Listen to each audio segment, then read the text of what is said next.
The space I work in is very important to me, to be able to have enough space to move around and express some of the ideas that I have. I've separated my studio into a working bench where I cut and drawing space, and then a soldering station. And I move across the room all day long, back and forth, to kind of give me an opportunity to think a little bit. I use a variety of metals. I use silver, gold, some copper, some new gold, all with a different intention of creating color and texture.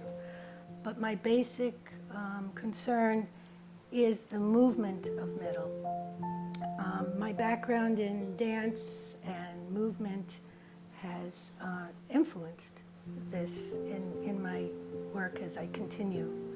In sculpture, it's more of forging. I use larger hammers. I use smaller hammers for my sculptural jewelry.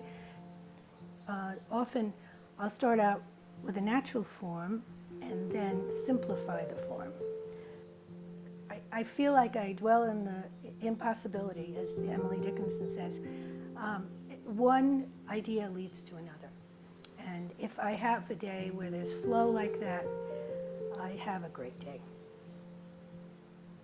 With dance, once you've started to work in a choreography, you lose yourself in the flow of the dance, and you don't even think about the technicalities of it.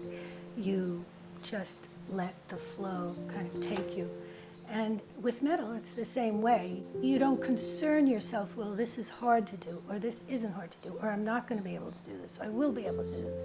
You have a sort of this germ of an idea, and if you let the technical stop your flow, you might reject the idea. So you shouldn't reject any idea that's new to you. I also like very much the alchemy of the metal changing in the forming of metal, which has to do with movement.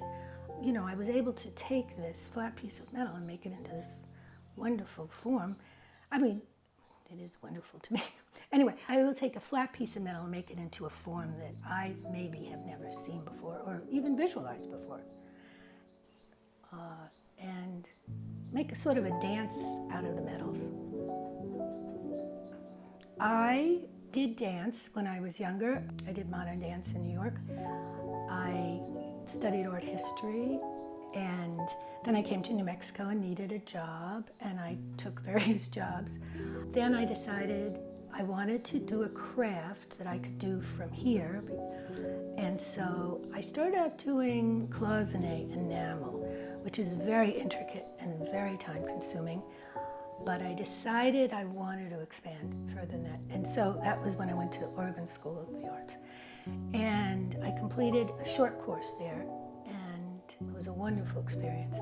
And then came back here, and then not too long afterwards, a few years, I started to go to Santa Fe Community College. And it also was a wonderful experience. It just opened me up tremendously. In the early days, I didn't mention, there were a lot of metals. There was a metalsmithing society in New Mexico, and they offered a lot of workshops. No longer, but it was a great opportunity also. Being here allowed me a lot of time in my studio and a lot of time to work. The hammer dictates the shape. It's not really what you hammer into. It's because that can be anything. In fact, many people make the shape of a piece from the hammer. You hit the piece of wood, for example, and that makes the shape, and then you hit into that. They're just wonderful things to have because that helps with the flow also. And also, they're nice to look at. I don't know why everybody doesn't love hammers. I just love them. I get up in the morning, I take Ojos, my dog, for a walk up the hill right across the mesa there. We go for about a 2-mile walk. I do that almost every day. and then come back and I come in here. It's a wonderful workspace, and I enjoy being here. It's really the room I enjoy being in most.